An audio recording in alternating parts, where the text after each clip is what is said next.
Alexander had conquered Persia. He had crossed mountains, defeated powerful armies, and marched thousands of miles toward the east.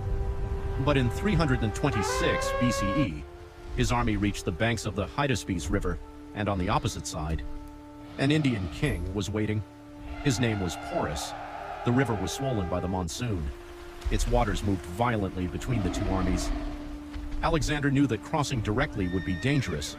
Porus had positioned his forces along the opposite bank, ready to attack anyone who attempted to cross.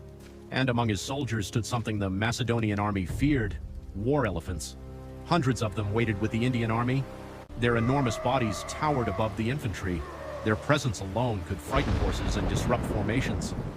Alexander needed another plan. So, while Porus watched the main crossing point, Alexander began moving his troops secretly along the river. At night, under darkness and heavy weather, Macedonian soldiers crossed the Hydaspes at a different location. When Porus realized what was happening, it was already too late. Alexander had managed to establish a force on the opposite bank. By morning, the two armies were facing each other. Macedonian cavalry and infantry stood opposite Porus's soldiers and elephants. Then, the battle began. The battlefield quickly became chaos. Cavalry charged across the muddy ground.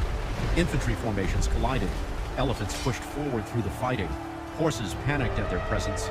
For hours, both armies fought across the rain-soaked battlefield. And Porus did not remain safely behind his soldiers. He fought from atop his elephant, leading his army directly into the battle. But eventually, the Indian army was overwhelmed. Porus was captured. And now Alexander faced a choice. He could humiliate the defeated king, or respect him. According to the ancient accounts, Alexander asked Porus how he wished to be treated. Porus gave an answer that survived for more than 2,000 years. Like a king.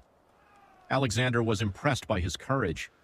Instead of removing Porus from power, he allowed him to continue ruling his kingdom and even expanded his territory. But something else had changed. Alexander had won the battle, yet his army had suffered heavily. And beyond the Hydaspes waited even larger Indian kingdoms and armies. His soldiers were exhausted. They wanted to go home. Soon they would refuse to march farther east. Alexander had crossed half the known world, but India had finally brought his journey to a turning point. The Battle of the Hydaspes was a Macedonian victory, but Porus became something more than a defeated enemy. He became a symbol of resistance.